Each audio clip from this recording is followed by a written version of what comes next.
This podcast is presented by All Copy Products, proud partner of the Arizona Cardinals. Learn more at allcopyproducts.com. To the 15, to the 10. Murray's going to score. Touchdown.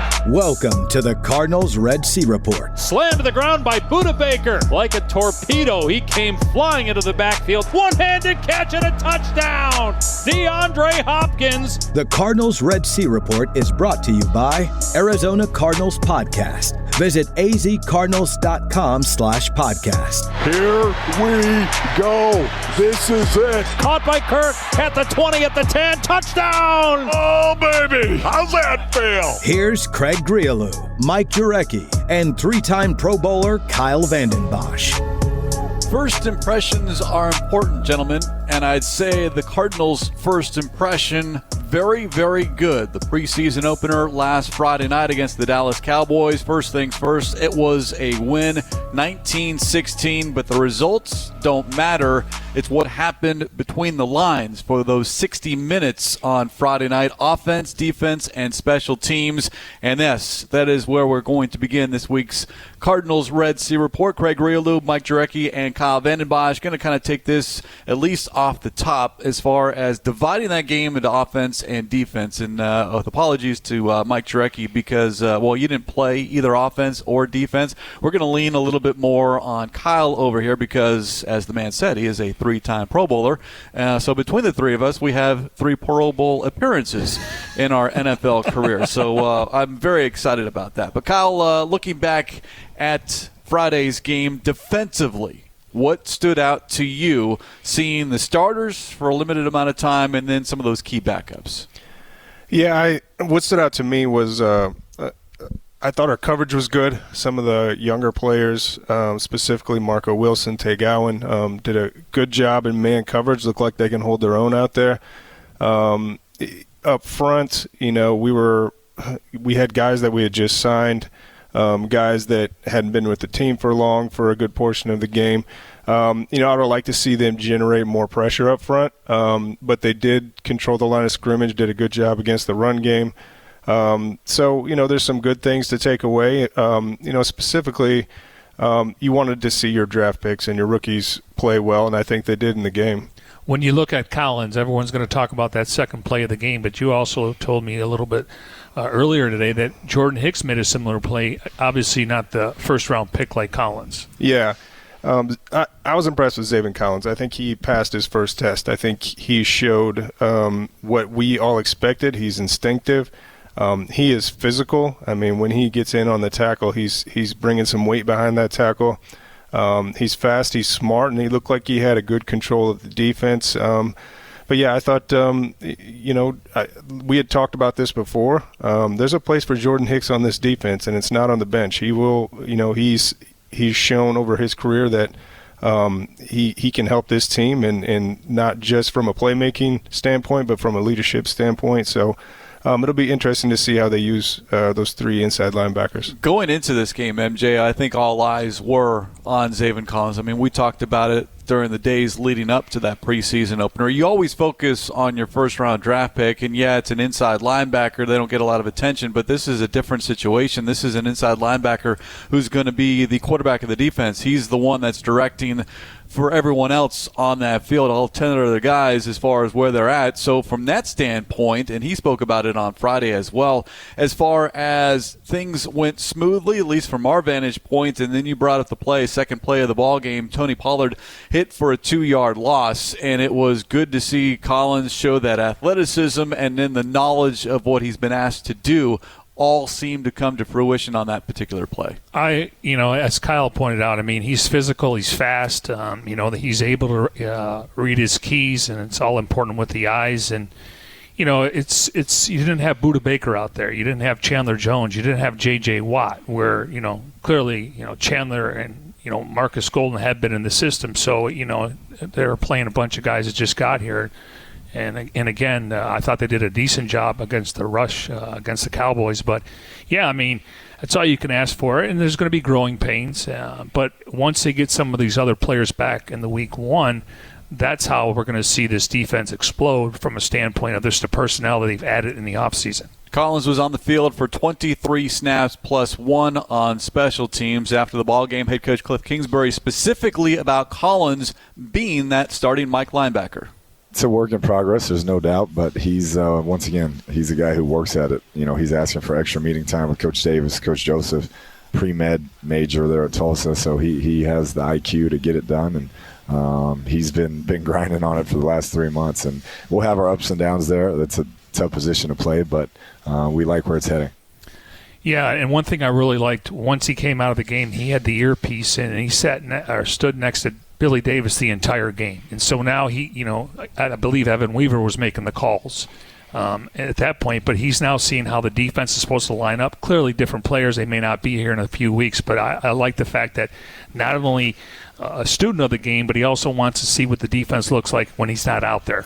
No J.J. Watt, no Rashard Lawrence, Jordan Phillips, Chandler Jones, Budda Baker, all sitting for one reason or another, Kyle. And then when those players are back, then I think as far as calling the defense will become a little bit easier. But Collins does have to be the main voice, the singular voice, at least for a particular play. And if there's something that needs to be corrected, that's got to happen on the sideline. Yeah, absolutely. And I think maybe the most impressive thing was his poise. At no point did the game look like it was too big for him. He looked like he's ready for this stage.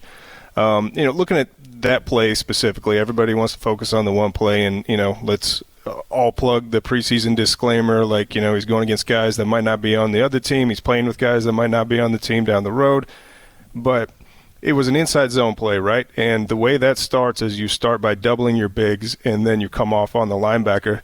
He hit it so fast, came downhill so fast that you can see what this is going to do for the defensive line as well. Not just him specifically. Teams will know, look, we cannot hold these double teams. We have to climb to the linebackers much quicker. We have to come off.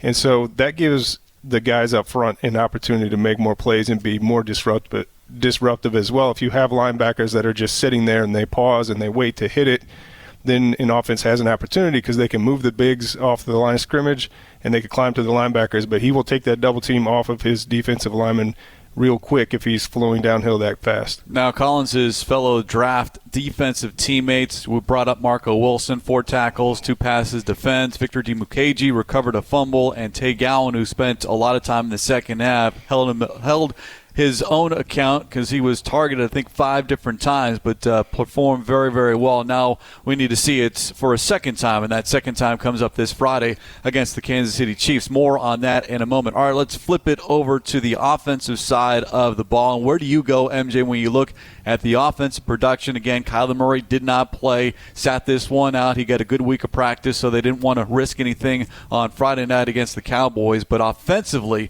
what stood out to you?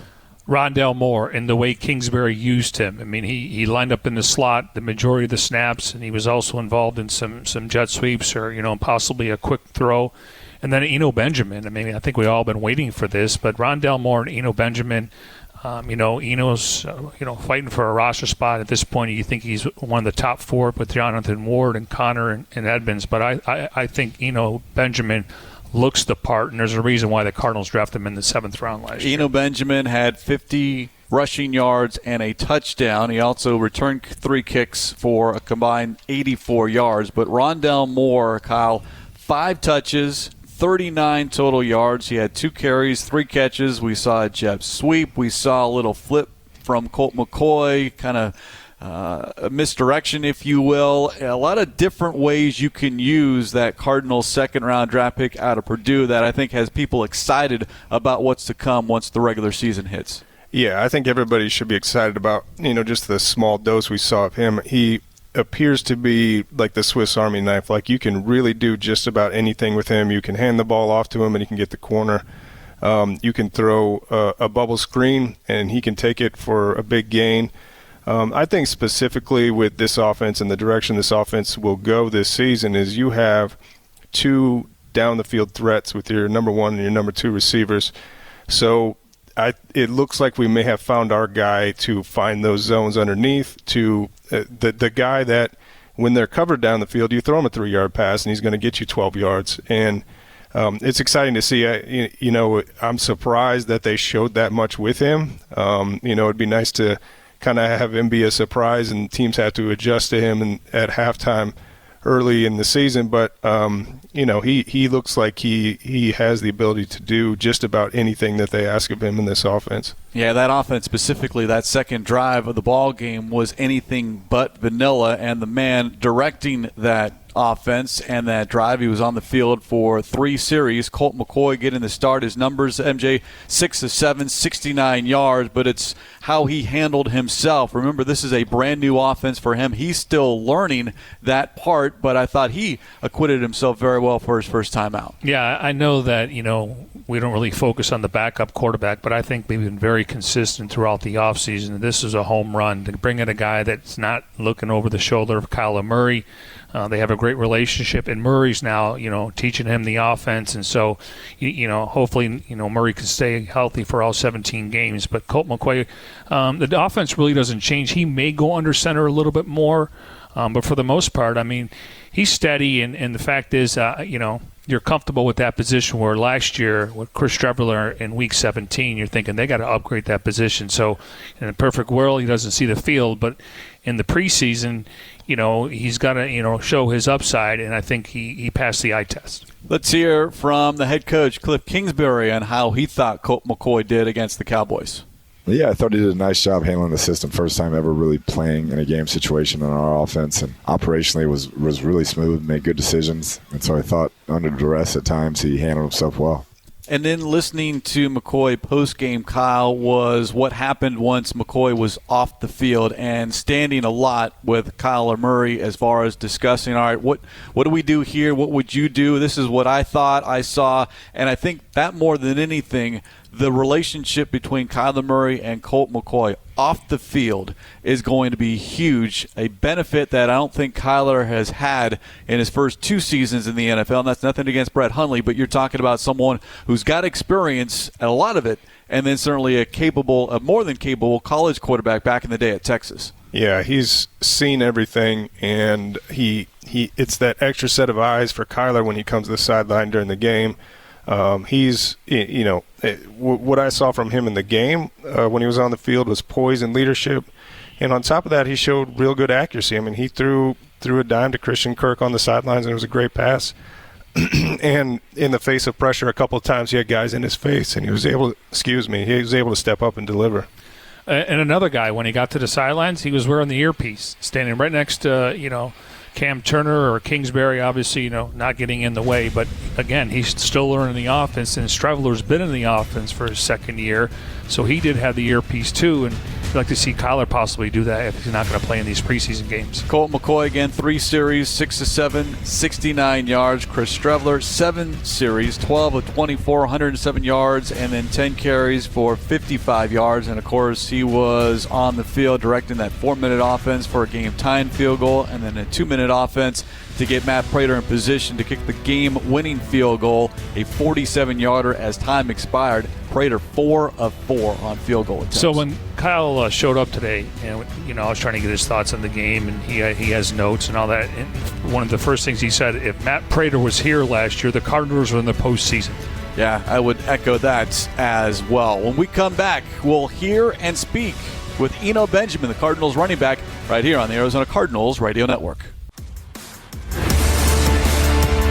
Eno Benjamin takes a line drive kick 3 yards deep in his own end zone, out across the numbers at 10, the 20. He's got a lane at the 30 and then's tackled at the 33-yard line. Eno Benjamin, nice vision and a burst. Eno Benjamin, the run up the middle. He's got room across the 40 to the 50.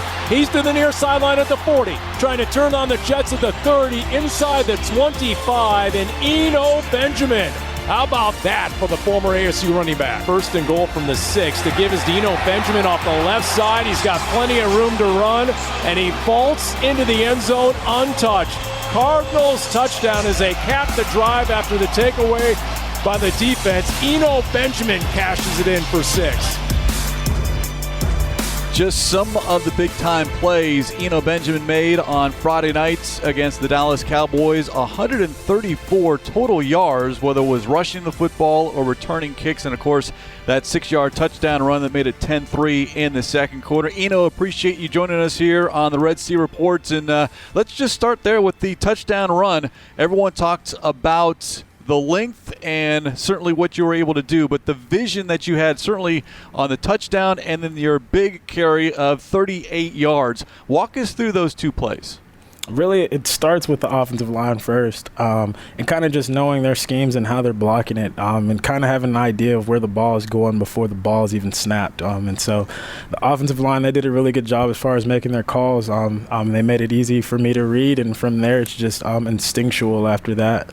You've been a huge bright spot during training camp, and of course, locally here, having played at Arizona State, everyone wanted to talk to you after that ball game. I'm going to kind of take a different angle to what happened on Friday night. Did you have family and friends in attendance at State Farm Stadium watching you perform? Yeah, I had my first cousins who actually live out here who came to the game. I think she brought her kids and her husband as well. So they had the opportunity and the chance to see me play. You know, when I look at, the way you looked in the off-season workouts leading over to OTAs and the mandatory minicamp, two C words come to me. You look confident and comfortable. Talk about how comfortable you are now being in the system your second year. Really just having a better understanding of what's going on, and not only that, what's expected. And so I've had conversations with Kime, and Kime says he believes in me. And so from there, it's just kind of letting the game come to me and doing whatever I'm asked to do to the best of my ability. As you know, last year, we would get a question every single week. When's Benjamin going to be active? And I'm sure your family was asking you the same question. They said, well, he's got to play on special teams. You are playing on special teams. So talk about that role. As you know, being a backup, that is very important to be active on game day. Yes, sir. That is what brings you up as a backup is playing on special teams. It was unfortunate last year. I didn't get that opportunity as far as making that happen. But I think this offseason was just a way for me to get mentally ready to come back and take on that challenge. I went to Arizona State, and with being there, I wasn't asked to do much of special teams. It was more just running the ball. So kind of just took a whole year to kind of learn what's expected on those phases and get it done. And two guys you mentioned who obviously have been really good special teams player, Trent Sherfield and Dennis Gardeck. What kind of pointers or advice have they given you? Well, really, just learning from Trent visually.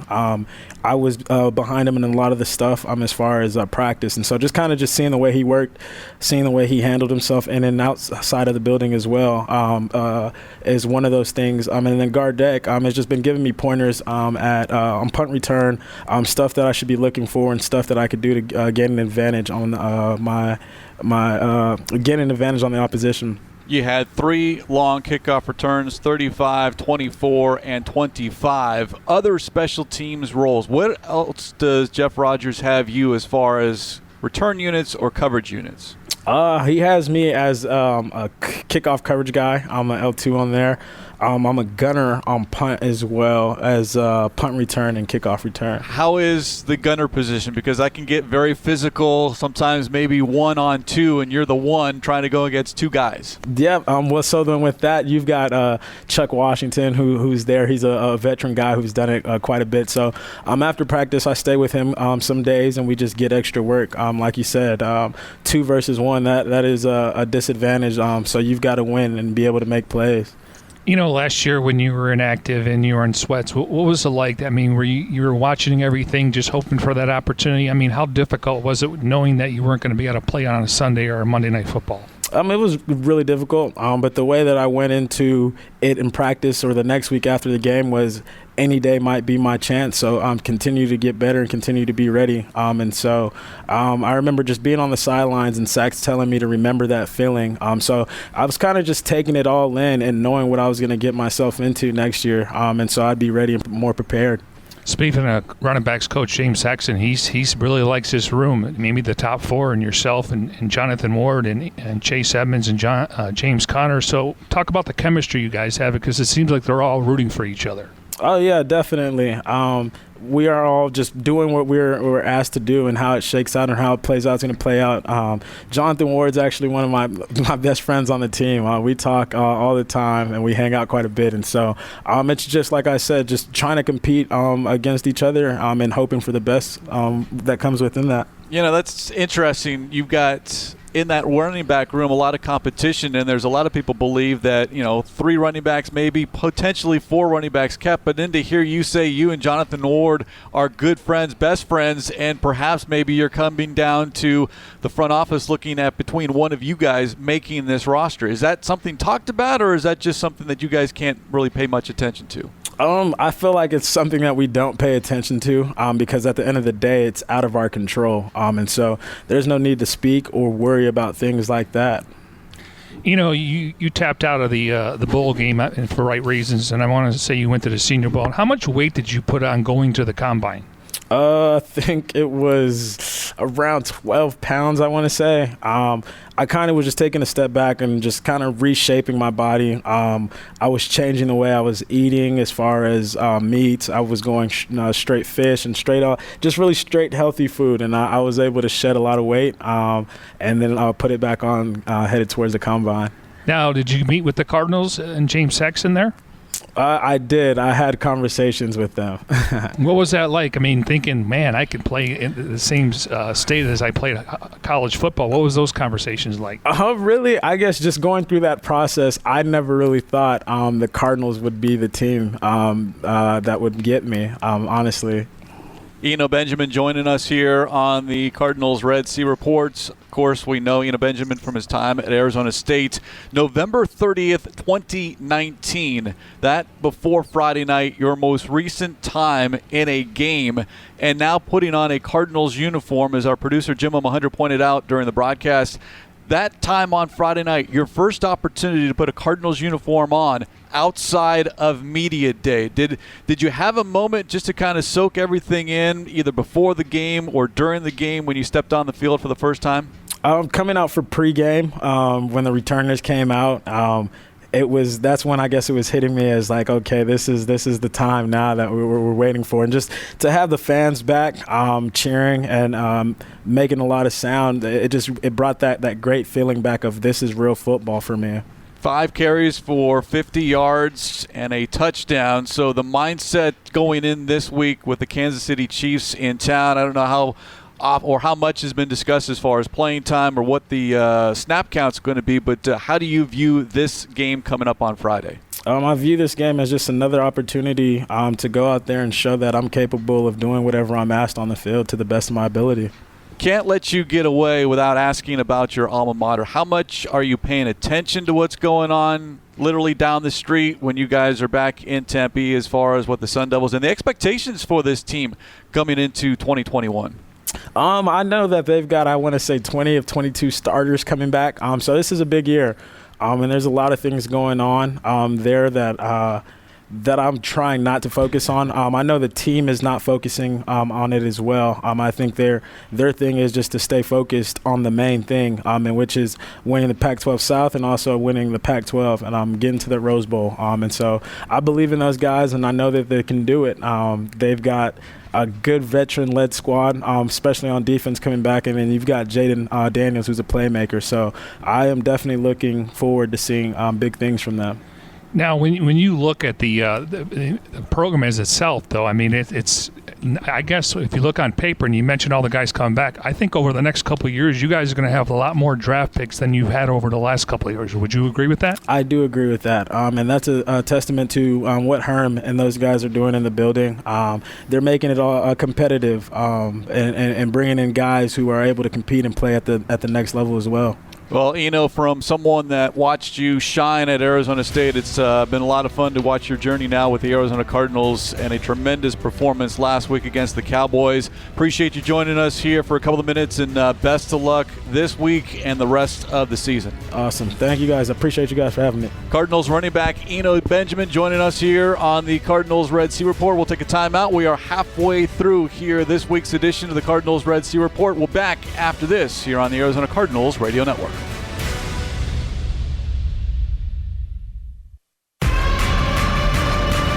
First down and 10 from the 35. Gilbert under center again, and this time they'll keep it on the ground and hit in the backfield and dragged down as a Dallas running back, and there is Zaven Collins with a tackle for loss on the very first run play of his career. Oh man, that is what you are looking for a linebacker to flow that quickly. 2 receivers to the near side, And out of the gun, 3-step drop, plenty of time, rifles one over the middle, and there's Marco Wilson in coverage with the pass breakup, step for step with the intended receiver. Very impressive showing by the young Cardinal defenders, obviously led by Zaven Collins, 2 tackles, 1 tackle for loss, 1 quarterback hit. He and Isaiah Simmons on the field together for 3 defensive series. And then it was mainly those backups and reserve players that hopefully will make a name for themselves, either with the Arizona Cardinals or showcase their talents for the other 31 teams around the National Football League. We talked, gentlemen, about Zaven Collins earlier here on the Cardinals Red Sea Report. Craig Riolu, Mike Jurecki, and Kyle Vandenbosch. Let's focus a little bit more on Marco Wilson and Tay Gowan in that secondary, Kyle, because I think if the Cardinals want to know what they have, you want to be able to see these guys in game action and show something. And you don't need to be perfect all the time, but Marco Wilson certainly did impress. And right now you look at the cornerback room, Byron Murphy, Robert Alford, Malcolm Butler, and Marco Wilson right now I think might have the leg up as far as being that number 4 corner.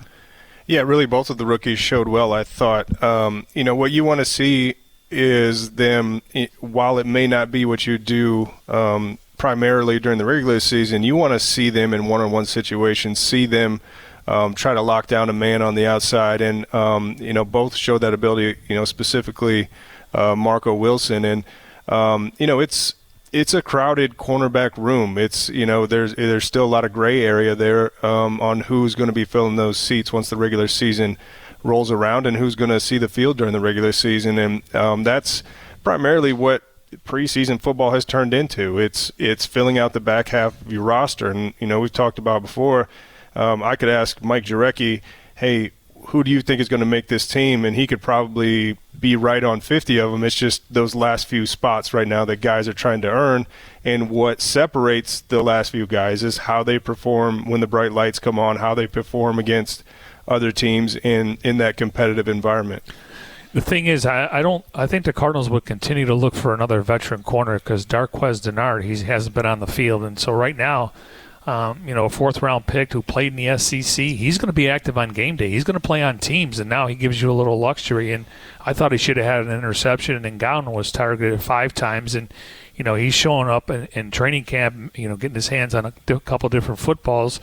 I think Gowan may be a practice squad guy, but who knows? That's what the preseason's for. But Marco Wilson is going to be active on game day. And he's got the size, 6 feet, 191 pounds. Tay Gowan, 6'1", so you got some tall corners, young tall corners for the Cardinals right now, and that cornerbacks room is 9 deep at the moment. We'll see how that fluctuates as we get closer and closer to the regular season. Back to Marco Wilson. He was made available to the media on Sunday, and again, first real action since the end of his college career. Asked about his mentality heading into that first preseason game. The mentality was just go out there and have fun. Honestly, that was my main focus, and just make sure I know what I was doing. Playbook-wise, make sure I knew my defensive calls and I could play at full speed, and that's what I felt like I went out there and did that. We talk about winning your one-on-one matchups, MJ, and you play amongst a group of 11 players, but in preseason there's very little game planning, if any at all. You're hardly, and maybe you don't even watch film of the opponent, but your job is to figure out who's in front of you, and if I'm an offensive player, I need to beat you. If I'm a defensive player, I need to stop you. And I think for the most part, those young players, and Marco Wilson particularly, did just that. Yeah, and there's times when maybe Malcolm Butler wasn't practicing. Robert Alford's been out there every day, and Byron Murphy. And they do have drills where you're going up against A.J. Green and DeAndre Hopkins. And speaking of that, both Tay Gowan and Marco Wilson mentioned that before the game. DeAndre Hopkins went over there, and he even though Amari Cooper and Michael Gallup didn't get a lot of run, but CeeDee Lamb, and he gave him a scouting report on what to look for covering these receivers. And here Hop's in street clothes and put his arm around these guys and say, just go out there and play free. Don't overthink it. So that's good for Hop to have that knowledge to say, I'm going to help these young guys, because at the end of the day, Hopkins wants to win. Both of those young corners did mention how much faster the game is, Kyle, and Tay Gowan even joked, they're a little bit bigger as well. But for Marco Wilson coming out of the SEC, there is certainly a jump from the SEC to the NFL, but it's not as big as jump as, well, some other conferences, some other smaller schools, and you're facing top wide receivers every single Saturday. Now it's every single day, whether it's practice or on Sundays. Yeah, it's not, every once in a while you're going up against potentially a first-round draft pick or an elite receiver. Like you said, it's every week. But he has had that exposure. He has gone up against some elite wide receivers before, and it shows and it helps. I mean, there's no mystery why, scouts like kids from these big colleges that have played against good competition, because they're ready. It doesn't take time to develop. If you take a guy that has all the measurables, looks good on tape, but he went to a small school, there's still that big question mark about, well, how is he going to do against elite competition? And it takes some time to figure out, and sometimes you miss on those type of players. But when you have the film and you can see how they did when they lined up against some elite receivers in college, then you feel a little more comfortable with that draft pick. Yeah, and he was covering guys like Jalen Waddle and Jamar Chase, and those guys are first-round picks, and, eventually they'll be number one wide receivers, and I'm sure those teams are drafting them for that. So,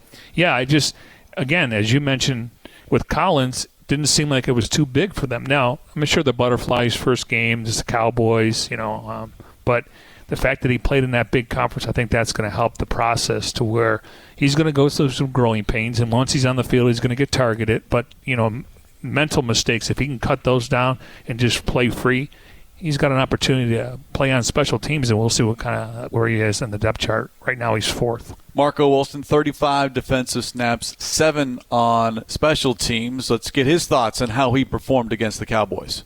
I felt pretty good about it. Definitely some things I could clean up about my game, but overall, went out there and felt confident. Just had fun, so it was cool to go out there and get my feet wet for the first time in the NFL.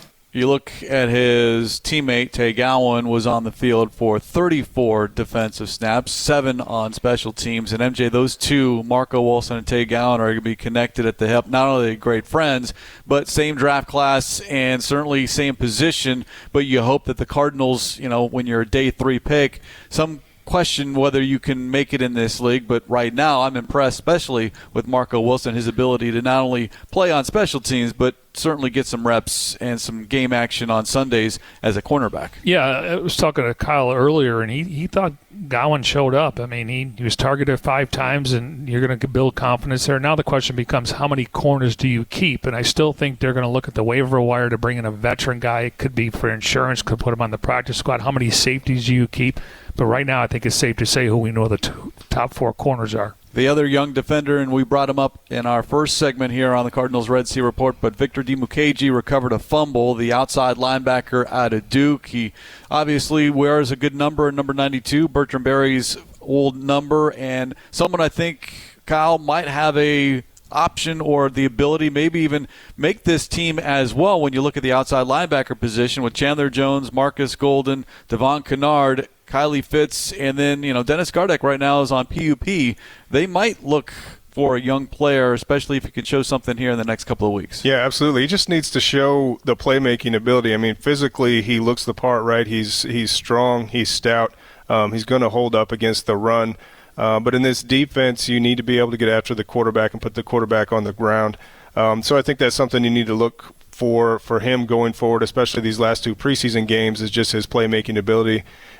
His ability to get the quarterback off the spot and put him under pressure. You look at his measurables, 6'2", 262, and there's a lot of guys in that room that he can lean on. How much do you think he's picking the brain of a Chandler, a Marcus, and even some of the defensive linemen as well, especially trying to get after the quarterback? Yeah, it's a big deal. And, I know it's really a point of emphasis for this team. They brought in a pass rush specialist to help some of the players here in training camp. And, in college, I'm sure he was probably the strongest guy on the field and could bull rush and dominate a lot of offensive tackles, but it's not like that in the NFL, and you have to learn and you have to perfect and you have to really study offensive linemen and offensive tackles, and that's all part of being a rookie, especially a rookie defensive end or outside linebacker, is learning how to study film, learning how to set up pass rushes, so when something's not working in the first quarter, you come with something else in the second quarter, and just the mental part of it, it's a big part of being a pass rusher.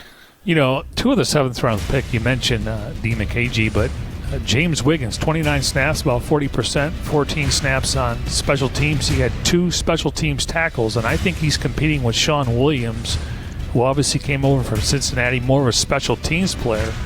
But, you know, again, you don't see 7th-round picks guaranteed, but I think he's in the mix. Again, how many safeties do you keep? I got to think the top 4 there are Buda, Thompson twins, and then Chris Banjo.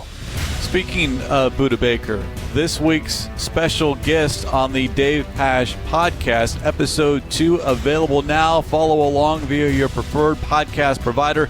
Get the latest updates via Twitter at @PaschPod. We continue here on the Cardinals Red Sea Report. Craig Riolu, Mike Jurecki, and Kyle Vandenbosch. When we come back, we'll preview preseason game number 2, the Kansas City Chiefs at State Farm Stadium. That's next here on the Arizona Cardinals Radio Network.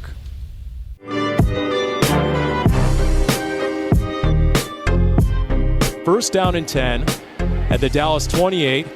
Edmonds in motion. Now here he comes on an end around. Rondale Moore as he comes across the 20 with a head of steam making men miss. And you're reminded of that comment by Drew Grigson, the director of player personnel, where he said this kid doesn't just move, he teleports. And for a good couple of strides there, you saw the explosiveness. You did, and you see a fearlessness too. That's the thing that I was looking for. You see him hit that gear, and he's not worried about getting hit or where he's going to make his next cut.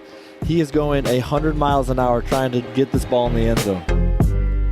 Oh, there was a wide receiver screen. There was a jet sweep. There was a fake to Chase Edmonds, a little underneath toss to Rondale Moore. The Cardinals used the second-year wide receiver out of Purdue in a number of different ways in the preseason opener on Friday. That was the voice of Paul Calvisi and Drew Stanton talking about Rondale Moore and that 19-16 win last Friday. This week, the Kansas City Chiefs are in town, 5 p.m. on national television. ESPN will have it, and, of course, pregame coverage begins at 1:30 on the Arizona Cardinals Radio Network as we kind of turn our attention to that game. Obviously, Kyle, will see more of Rondale Moore, maybe not as exotic as we did against the Cowboys because now it's on film. And I know you expressed some surprise earlier in the show that they showed as much as they did. And now the question becomes, what is the next step for Rondale Moore in preseason game number 2? Well, I think your next step is showing his ability to get open down the field, not just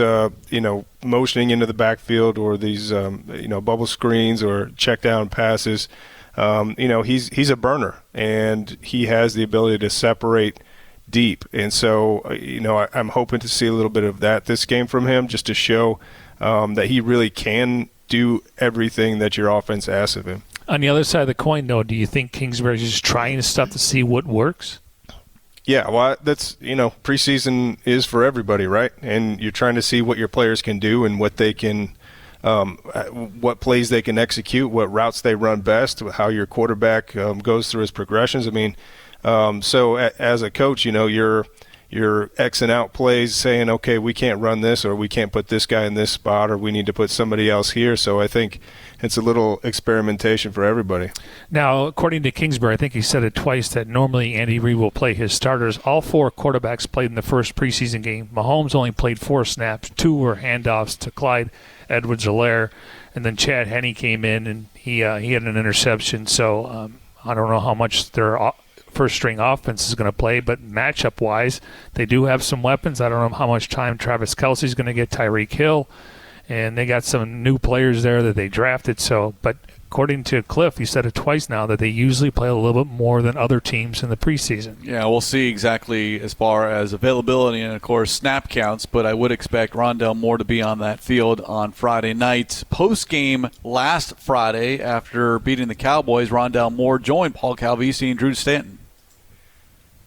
I think my confidence always remains the same, regardless of the situation or what's happened in the past or what will happen or whatever. It doesn't change for me. I come in with the same mindset and, just work my tail off during the week and do everything I can to be prepared. You really got to love this kid's attitude, MJ. It's just it's very businesslike, yet he's not walking in as if he knows everything. He's always searching out coaches. He's always wanting to do extra work to improve himself. Well, and not a lot of cliches. I mean, he means business, and he works hard. Like I was telling you, after we did the early Bird special, he was out there stretching, and he's obviously had some hamstring injury in the past, and he was catching the ball. So, yeah, sky's the limit for him, but I like his attitude. And when they drafted him, they kind of referred to him as Steve Smith Sr., and I was talking to Jimmy Omohundro before the show, and he kind of has some of the Bolden in him. Now, clearly, Anquan didn't have a great 40 time, but just the toughness, willing to take the tackles and take on the opponent. So, so far he's passed the eye test. He's a rookie, so there's going to be some games where maybe teams are going to try to bracket him, but you can't do that with Hopkins and A.J. Green. So it'll be interesting to see how they use him. And I don't think we're going to see him in the preseason returning kicks and punts. I think it's a great opportunity for guys like Eno Benjamin to get their feet wet there, because you don't want to show that. And I think we'll see if he becomes both a punt and kick returner. Listed at 5'7", 181 pounds, but as DeAndre Hopkins said earlier in training camp, plays like he's 6'2", talking about Rondale Moore. Also, let's hear from Rondale Moore on what he wants to work on now coming up in this second preseason game. The plan stays the same for me, man. Just stay in my playbook, continue to recognize coverages as fast as I can, see my triangle when I line up, understand the meaning of the play, where the ball is trying to go, my job on the play, and just continue to work hard and build chemistry with these guys here.